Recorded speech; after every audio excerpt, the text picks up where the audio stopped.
Hello there, I'm Karanya Menon, Group Leader of MPU2432WA.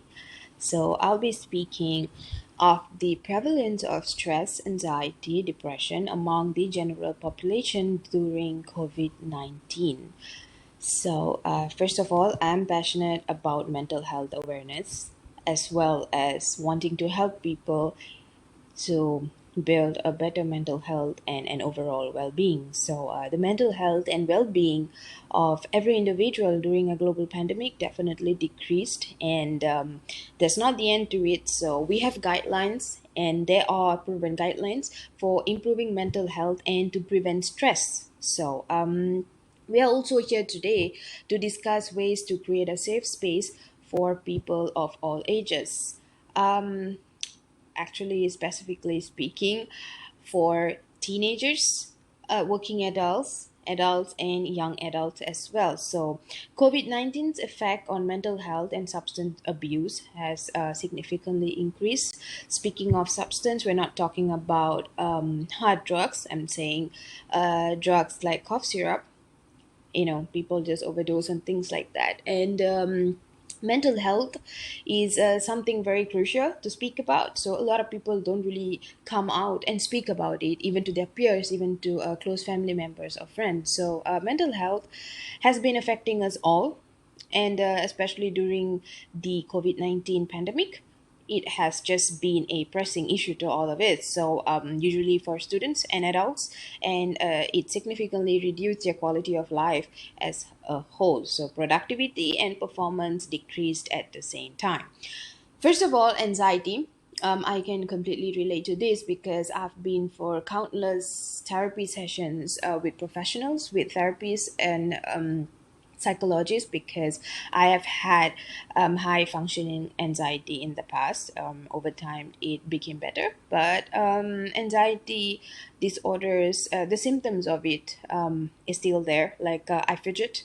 I'm anxious a lot, and there is no specific cure to this. I have accepted and made peace with that, but at the same time, seeking help from a professional will definitely help you in many many ways. So anxiety is usually sudden feelings, intense feelings of fear and anxiousness. So this would also often lead to overthinking.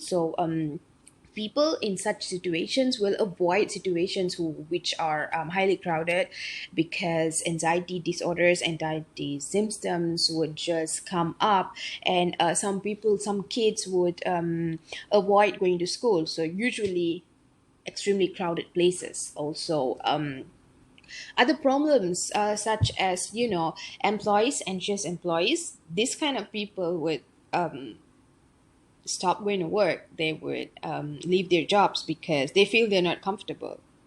But these are just symptoms and their mind playing games with them. And speaking of depression, depression is a very common mood disorder caused by persistent feeling of sadness, loss of interest, loss of what am I to say? Like this is very normal. This usually happens to a lot of men, and they don't really speak about it. So this would also result in them having trouble to do their normal day-to-day activities. For them to feel empowered, for them to feel motivated, this would never happen. They would feel demotivated all the time.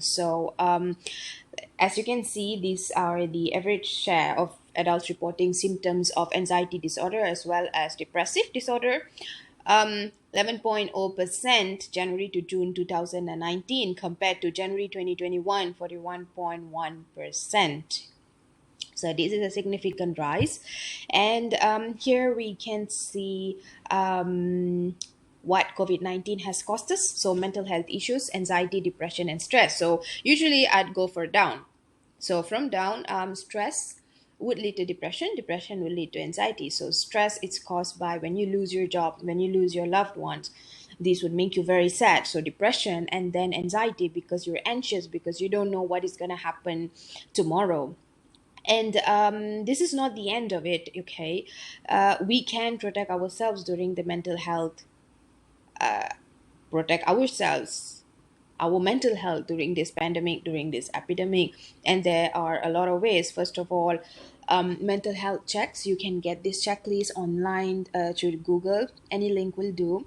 And you can watch videos online, YouTube videos, social media like Instagram, Facebook videos to help and aid you get over your mental health concerns, and these would definitely also help you in a way to reduce them a lot.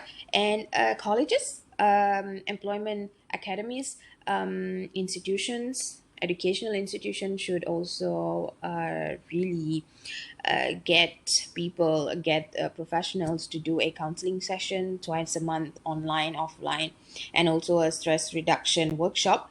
That would definitely help. And like I said, in-house counseling, this is what helped me. In-house counseling and therapy from